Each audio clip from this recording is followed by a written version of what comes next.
semuanya, selamat datang di podcast kelompok kami. Nah, kali ini kita bakal ngobrolin satu buku yang udah jadi legenda di dunia IT dan manajemen project. Judulnya itu The Phoenix Project, a novel about IT, DevOps, and helping your business win. Oke, buku ini ditulis oleh Jim Kim, Kevin Beard, dan George Pervert. 3 orang yang udah lama banget berkecimpung di dunia transformasi organisasi dan manajemen sistem IT.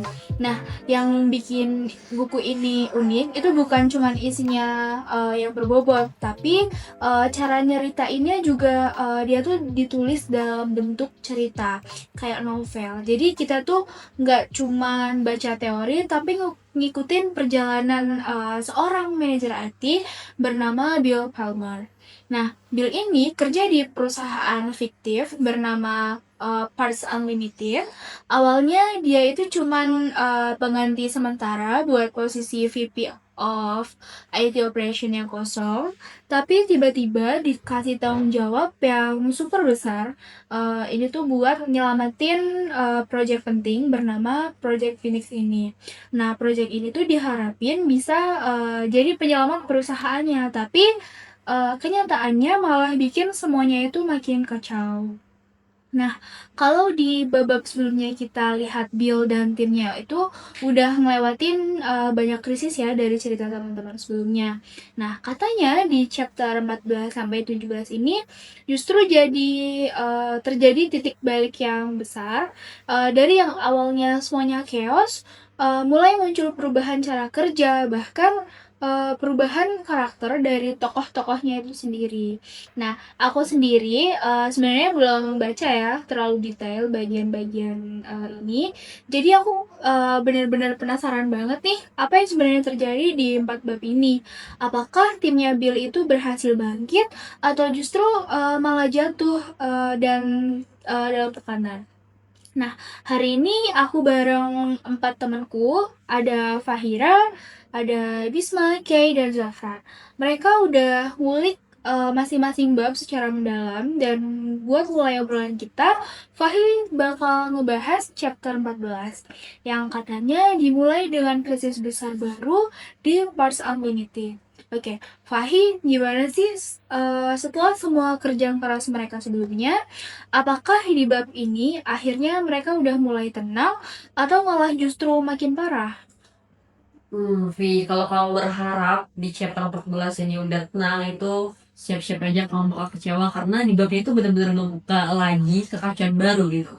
Jadi cerita itu setelah sempat ngerasa situasi mulai stabil, tapi tiba-tiba sistem penagihnya tuh jadi gagal total. Dan bukan cuma error kecil, tapi sampai bikin transaksi pelanggan tuh berhenti total gitu.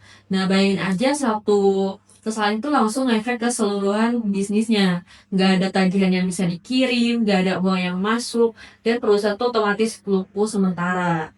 Jadi di sini Bill, Westpatty, dan Brand tuh langsung kerja lah siang malam buat nyelamatin situasi ini. Mereka tuh bahkan udah sempet pulang, cuma minum kopi dingin dan ngetik di depan server. Tapi masalahnya kerja keras itu nggak seimbang sama tekanan yang datang dari atas. Steve, si CEO ini terus menuntut hasil cepat, marah besar juga, dan gak mau tahu betapa rumitnya masalah teknis yang mereka ada hadapi gitu. Oh, jadi tuh atasannya tuh mau cepet ya, padahal yang di lapangan kenyataannya tuh pada tumbang. Jadi ini tuh bukan cuman krisis teknis aja ya, tapi juga krisis dari sisi komunikasi juga di antar timnya. Ya bener banget Vi. Jadi sini si Bill itu mulai sadar lah timnya tuh selama ini cuma bereaksi ke masalahnya aja, bukan mengelola masalahnya. Jadi setiap kali ada error, mereka langsung panik dan ngerjain apapun yang kebakar duluan. Tapi nggak pernah mikirin akar masalahnya itu apa. Dan di sini tuh mereka tuh kerja keras, tapi tuh nggak punya sistem kerja yang jelas gitu. Jadi semua jalannya tuh sendiri-sendiri, nggak ada alur yang rapi dan nggak ada koordinasi antar tim. Dan disinilah mulai kelihatan bahwa akar masalah Parks Unlimited itu bukan kurang orang, tapi di cara kerja yang rusak dari dalam. Nah, di tengah situasi itu muncul lagi nih si Eric. Kayak biasa dia datang dengan gaya yang misterius tapi penuh makna. Dan kali ini dia ngenalin ke Bill sesuatu yang penting banget. sesuatu yang nantinya jadi dasar dari perubahan besar di seluruh perusahaan. Oh, aku udah bisa nebak sih. Pasti ada kalimat filosofis lagi nih dari Erik. Dia ngasih pelajaran apa hari ini, Fahi? Benar banget, Vi. Jadi Eric ini ngenalin konsep yang dia sebut the three ways. Jadi itu kayak 3 prinsip utama buat bikin sistem kerja IT. Yang pertama tuh ada flow. Jadi flow ini tentang kerjaan bisa ngalir mulus dari awal sampai akhir tanpa macet di tengah jalan. Nah, si Eric ini tuh bilang kalau suatu bagian kerjaan berhenti di tengah jalan, semua bagian lain tuh bakal ikut kacau juga. Jadi penting banget buat bikin alur kerja yang lancar dan terukur. Yang kedua tuh ada feedback. Kita harus punya sistem yang bisa ngasih umpan balik cepat. Kalau ada kesalahan, jangan tunggu sampai semuanya keburu rusak dulu baru sadar. Semakin cepat kita tahu ada error, semakin cepat juga bisa diperbaiki gitu. Dan yang terakhir tuh ada continual learning, yaitu ini yang paling dalam sih menurut aku gitu. Jadi Eric itu bilang organisasi harus terus belajar dari kesalahan, bukan nyalain orang, tapi belajar bareng buat ningkatin sistemnya gitu. Wah, itu dalam banget ya. Kayaknya konsep The Three Ways ini tuh bukan cuman buat di dunia IT aja ya. Mungkin ini tuh juga bisa dipakai buat semua tim kerjaan. Dari mulai flow, feedback, learning. 3 hal sederhana ini tuh bisa ngubah cara orang berpikir. Ya, setuju banget, setuju banget. Dan buat Bill jadi pelajaran ini kayak tamparan halus loh buat dia. Dia mulai sadar kalau ngelamatin proyek penelitian itu dia nggak bisa cuma jadi pemadam kebakaran aja. Dia harus mulai bangun sistem yang sehat dari akarnya. Jadi bagi itu menurut aku jadi momen penting banget, Vi. Masalahnya itu memang besar, tapi justru dari situ Bill mulai ngerti lah apa yang harus diubah gitu. Bukan teknologinya dulu, tapi budaya kerjanya. Oh, aku suka banget sih sama kalimat itu. Kadang yang harus kita benerin itu bukan alatnya, tapi cara kita kerja dan komunikasi itu juga perlu diperhatiin. Kayaknya dari bab ini perjalanan Bill ini mulai berubah arah ya. Ya, benar banget. Jadi di sini tuh Bill mulai mikir lebih strategis, bukan cuma reaktif. Dia sadar kalau mau perusahaan ini bangkit, mereka harus kerja dengan aliran yang jelas, komunikasi yang terbuka, dan budaya yang mau terus belajar. Dan itulah kenapa waktu itu penting banget. Terus jadi fondasi perubahan besar di babak selanjutnya gitu. Oke, keren banget Fahid. Terima kasih atas pembahasannya. Kita lanjut ke chapter 15 nih. Kalau tadi di chapter 14, Billy tuh mulai sadar ya soal pentingnya sistem dan budaya kerja. Nah, katanya di bab ini situasinya makin panas ya, Bis. Kayak hubungan antara Bill dan Steve ini udah diambang ledakan gitu. Udah banget, Vi. Di chapter 15 ini tuh bisa dibilang salah satu bagian paling emosional di Phoenix Project ini. Jadi setelah semua krisis yang mereka alami, Bill akhirnya mulai ngerasa tuh kayak jenuh dan lelah banget.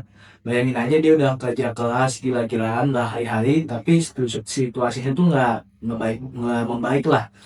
Awal bab ini tuh malah dibuka dengan suasana yang cukup tenang awalnya. Bill sarapan sama istrinya. Nah, di momen ini nih langka banget karena berminggu-minggu dia tuh nggak ada waktu buat bertemu buat keluarganya. Tapi dari percakapan itu kelihatan banget kalau hidup Bill tuh mulai hancur karena kerjaannya. Page bilang, aku nggak pernah lihat kamu setegang ini sebelumnya, dan itu ngena banget karena nunjukin sisi manusianya si Bill. Karena dia bukan cuma manajer IT tapi juga suami dan ayah yang kelelahan. Oh, jadi kelihatan banget ya konfliknya itu nggak cuma di kerjaan, tapi juga di rumah tuh juga ada konflik juga. Jadi tekanan dari kerjaan tuh ngaruh juga sebenarnya buat di rumahnya. Iya banget, dan abis itu ceritanya langsung balik lagi ke dunia pekerjaannya, dan disitulah badai mulai datang lagi karena si Steve ini makin frustasi karena finishnya nih belum stabil juga. Dia maksa Bill buat uh, mempercepat rilis sistem barunya, padahal Bill udah jelasin berkali-kali kalau sistemnya tuh belum siap. Nah, di sini konfliknya mulai serius nih. Bill ngerasa Steve tuh cuman mikirin tengah dan reputasi perusahaan di depan dewan direksinya aja. Sementara dia dan timnya harus tanggung semua resikonya. Kebayang nggak sih, Vi? Udah tahu sistemnya rusak, tapi disuruh rilis juga. Itu kan kayak disuruh nerbangin pesawat tanpa mesin. Wah, itu analoginya pas banget ya. Jadi, ini tuh bukan cuman beda pendapat, tapi udah kayak perang pandangan antara manajer teknis dan, eksekutif bisnis ya. Iya benar kayak gitu. Dan di satu titik mereka akhirnya adu argumen besar tuh di ruang rapat. Dia udah jelasin kalau mereka tuh butuh waktu buat perbaikan jasa, bukan sekedar patch cepet. Tapi Steve nggak mau dengar tuh waktu itu. Dia bilang dia terlalu defensif, terlalu lambat, bahkan nggak solutif, maksudnya nggak ngasih solusi. Dari situ Bill mulai sadar suatu selama ini tuh dia berjuang di sistem yang nggak pernah mendukung sistem IT-nya sebagiannya sebagai bagian strategisnya. Itu cuma ngelihat IT cuma kayak support sistem doang, bukan core bisnisnya. Dan ini real banget karena banyak organisasi yang juga kayak gitu mikir IT itu cuma bagian dari bagian belakangnya doang. Padahal sekarang semua bisnis tuh udah bergantung ke teknologi. Kayak konflik antara orang lapangan yang ngerti realita teknis, dan orang atas ya yang, cuman fokus ke hasil dan deadline. Jadi, Billy itu tuh mulai kehilangan, bisa dibilang kurang, kehilangan kepercayaannya ya ke atasannya. Iya Pi, di bab ini tuh digambarin banget bahwa si Bill ini udah merasa hopeless lah. Dia udah ngelakuin semua hal yang bisa dia lakuin. Tapi mementingkan pekerjaannya, ngatur tim, bahkan mulai nerapin prinsip yang tadi yang sebelumnya yang itu yang three ways yang dia dapat dari Eric. Tapi tiap kali dia mau mengambil langkah strategis, dia selalu ngomong tuh, selalu motong, just get it done. Kamu kan tahu Pi, dalam project management salah satu hal paling penting itu stakeholder alignment. Kalau visi antara eksekutif sama tim di bawah nggak nyambung, hasilnya bakal berantakan dan itulah yang kejadian di bank ini. Iya, bener banget. Jadi ini tuh bukan cuman soal timeline atau anggaran ya, tapi soal ketidakselarasan tujuan antara antar level organisasi. Dan kalau dipikir ini juga masuk banget ke project management knowledge area, kayaknya relevan sama stakeholder management sama communication management ya. Setuju banget Pi, jadi stakeholder management itu penting banget di sini. Bill tuh gagal dapat dukungan dari stakeholder paling atas yaitu Steve. Padahal komunikasi mereka tuh inti dari keberhasilan proyek ini dan communication management juga karena jelas banget mereka kayak nggak punya sistem yang jelas, semua cuma reaktif dan emosional aja lah. Bahkan bisa dibilang di bab ini ada pelajaran pentingnya yaitu bahwa dalam proyek sebesar apapun tanpa komunikasi yang jelas dan visi yang sehat semua strategi bakal percuma aja. Oke oke. Jadi, itu poin yang bagus banget ya, dan aku ngerasa di bab ini tuh Bill kayaknya, udah mulai patah nih, udah capek, tapi juga mulai mikir apakah, semua ini sepadan sama pengorbanan yang, sebelumnya beliau lakuin.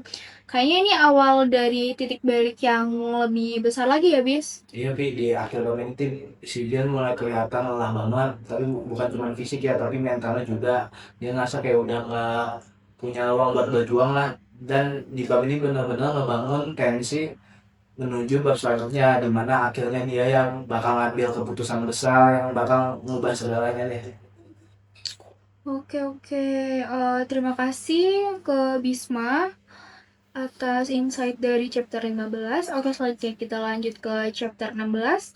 Oke, kalau di bab sebelumnya, Bill itu udah di ujung kesabaran nih kalau bisa dibilang. Nah, kayaknya di bab ini dia benar-benar sampai di titik patah ya, Kay? Wah ya Vivi, Bob ini tuh berat banget dan jujur cukup menyentuh. Si Bill ini yang dari awal kerja keras ngambil proyek Phoenix ini, akhirnya sadar dia nggak bisa terus kayak gini. Terus semuanya juga kan dimulai dari adanya insiden besar, yaitu big invoicing failure. Sistem ini tiba-tiba error dan semua transaksinya berhenti. Terus perusahaan juga yang udah goyah tiba-tiba gak bisa dari uang sama sekali. Dan seperti biasa, Steve langsung kayak Bill.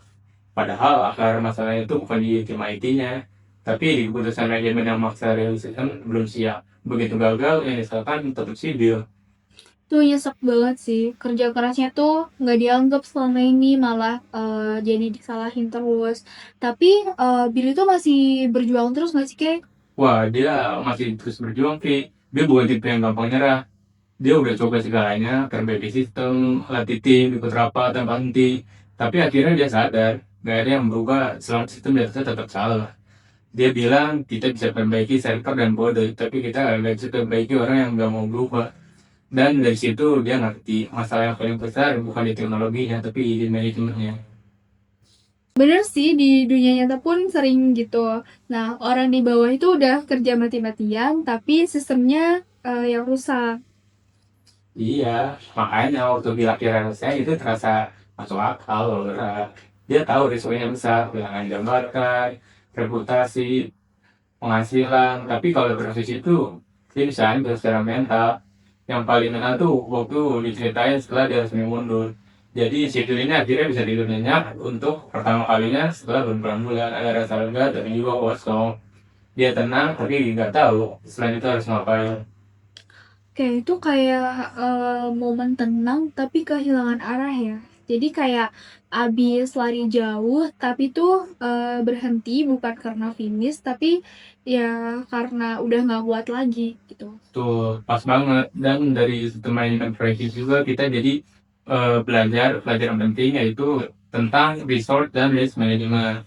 Bill jadi contoh nyata bahwa manusia juga punya batas. Kalau orang terus dipaksa kerja di kuota tekanan tanpa dukungan, itu bukan efisiensi tapi destruktif. Makanya penting banget ngetik kapasitas tim dan kasih ruang buat refleksi. Kalau enggak hasilnya ya happy, burnout dan kehilangan motivasi. Bener banget, kadang kita lupa kalau resource itu bukan cuma soal waktu dan uang, tapi juga manusia yang punya emosi dan punya batas kemampuannya. Bener banget sih, dan aku suka dengan tulisannya bikin kopi itu ya, jadi realistis banget. Nggak semua perjuangan harus diakhiri dengan kemenangan. Kadang justru keputusan buat mundur itu langkah awal buat mulai lebih jadinya lagi. Setuju banget sih, Billy itu bukan kalah ya, tapi dia lagi di posisi pause gitu, atau berhenti sejenak di saat yang tepat demi ngelindungin dirinya sendiri nih. Nah, oke, kita udah sampai nih di bab terakhir di bagian ini, chapter 17. Nah, aku review dikit. Kalau di bab sebelumnya, Bill ini kan udah mutusin buat resign ya. Nah, katanya di sini suasana yang mulai berubah lagi ya, Zaf. Setelah semua kekacauan itu, gimana sih kehidupan Bill setelah dia bener-bener ninggalin Parts Unlimited ini? Nah, iya, Pi. Jadi di bab ini tuh rasanya kayak hembusan nafas panjang setelah ada badai lama banget tuh. Nah, 4 hari setelah resign ya, si Bill ini akhirnya bisa ngerasain lagi nih apa yang namanya tenang gitu. Nah, dia mulai punya waktu lagi buat hal kecil yang dulu tuh sempat dia tuh nggak bisa rasain, kayak misalnya sarapan bareng keluarga, main sama anak-anaknya, atau bahkan cuma duduk di teras tanpa mikirin notifikasi error dari server. Nah, tapi ketenangan itu nggak bertahan lama. Telepon itu mulai berdering terus dari PT sama Wes, teman-teman lamanya di perusahaan IT. Nah, mereka panik karena semenjak Bill pergi semuanya justru makin chaos. Oke, berarti Bill ini pergi bikin perusahaan makin ambiar ya. Jadi kayak bukti betapa pentingnya si Bill ini selama ini gitu. Ya bener banget. Nah, ternyata setelah Bill keluar, Steve ini malah maksa semua engineer buat kerja keras, kerja serentak tanpa koordinasi. Nah, dia tuh nyuruh semua timnya ngerjain banyak hal sekaligus yang katanya sih biar makin cepat beres. Tapi hasilnya malah sebaliknya. Sistem inventory down, keuangan error, dan perusahaan malah nyaris untuk Apple. Patty dan Wes sampai nelfon Bill untuk minta tolong balik. Tapi Bill waktu itu bener-bener pengen lepas. Dia bilang, aku udah cukup, aku mau fokus ke keluarga aku aja. Tapi dari nada suara sih kita bisa tahu ya, kalau sebenarnya hatinya Bill ini masih berat gitu, karena dia tuh peduli, tapi udah capek. Aku bisa ngebayangin sih dilema kayak gitu antara pengen damai sama pengen bantu orang-orang yang dulu pernah berjuang sama Bill. Terus gimana Zak? Apa akhirnya dia beneran lepas? Nah itu dia plotnya. Nah karena nggak lama setelah itu, si Steve, si CEO-nya ini, akhirnya dia sendiri yang nelfon si Bill. Nah awalnya Bill sih nggak mau ngangkat, tapi akhirnya juga dijawab juga sama dia. Nah di momen ini menurutku paling krusial atau paling kuat di bab ini. Karena untuk pertama kalinya si Steve ini minta maaf. Dia ngaku kalau dia tuh udah berbuat buruk. Dia ngaku kalau dia salah selama ini karena nggak mau dengerin Bill sama timnya. Steve bilang setelah ngobrol sama Eric dan juga komite audit, dia baru sadar bahwa ternyata IT itu bukan beban, dia tuh malah core atau inti dari bisnis mereka. Wah, itu luar biasa banget ya. Berarti bukan cuma Bill yang berubah, tapi Steve ini juga mulai dapat wake up call-nya sendiri ya. Betul, Vi. Dan puncaknya, Steve ini malah nawarin Bill buat balik kerja lagi sebagai VP of IT Operation. Tapi kali itu dia ngasih syarat ya manusiawi banget lah gitu. Jadi Bill itu cuma perlu buat bantu selama 90 hari masa percobaan. Dan setelah itu kalau misalnya si Bill mau cabut, ya udah boleh cabut. Dan dia bahkan bakal dikasih pesangon selama setahun gaji gitu. Tapi yang paling penting sih bukan tawarannya, tapi cara Steve ngomong. Nada suaranya berubah, dia nggak lagi nyalahin, dia nggak lagi maksa, dia bener-bener tadi itu dengerin gitu. Dan setelah itu dia kaget, karena ini untuk pertama kalinya Steve bener-bener mau mengerti. Wah, itu kayak penutup yang lembut tapi penuh makna ya. Jadi kayak bukti bahwa perubahan itu bisa datang dari dua arah. Jadi bukan cuma dari orang yang berjuang di bawah, tapi juga dari pemimpin yang di atas. Ya, sedih banget kan. Dan pada bagian terakhir itu manis ya, karena setelah telepon ditutup, dia akhirnya ke dapur nemuin Paige, si istrinya. Dan cuma bilang, mungkin ini belum benar-benar selesai. Nah, kalimat sederhana ini tuh nunjukin bahwa dia tuh udah gak marah lagi. Sekarang dia udah lebih siap, kalaupun dia harus balik. Dan dia bakal balik dengan cara yang berbeda, lebih kuat, lebih bijak, dan lebih paham gimana posisi IT di perusahaan itu seharusnya. Aduh, aku suka banget sih akhir yang kayak gini nih. Gak dramatis, tapi ngasih harapan dari chaos ke kesadaran, terus ke kesempatan baru juga. Dan kayaknya ini juga esensi dari The Phoenix Project sendiri ya, tentang gimana sistem, project, bahkan manusia itu bisa bangkit dari krisisnya. Nah, bener banget sih. Makanya jadinya kan Phoenix kan ya. Burung yang lahir dari alamnya sendiri. Pas banget. Oke deh, makasih banget ya Zafran. Bab ini penutup yang indah banget nih buat 4 bab terakhir. Dan kayaknya ini waktu yang pas juga buat kita nutup podcast hari ini. Oke, sebelumnya aku bahas sedikit yang aku tangkap sih dari The Phoenix Project. Ini bukan cuma soal IT, tapi soal orang-orang yang ada di balik sistem itu, tentang gimana kerja bareng, belajar bareng, dan berani ngaku kalau ada yang salah. Dan aku paling suka pesan dari Eric yang diulang lagi di akhir, yaitu we must make problem visible, not hide them. Jadi masalah itu bukan buat disembunyiin, tapi buat diselesain bareng.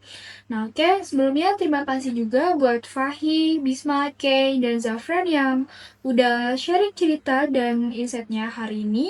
Semoga obrolan kita ngasih inspirasi juga nih buat kalian yang dengerin. Nah, kalau perubahan itu nggak datang dalam semalam, tapi dimulai dari kesadaran kecil dan kerja bareng yang tulus. Oke, sampai jumpa teman-teman. Nah, saya lupa. Bye.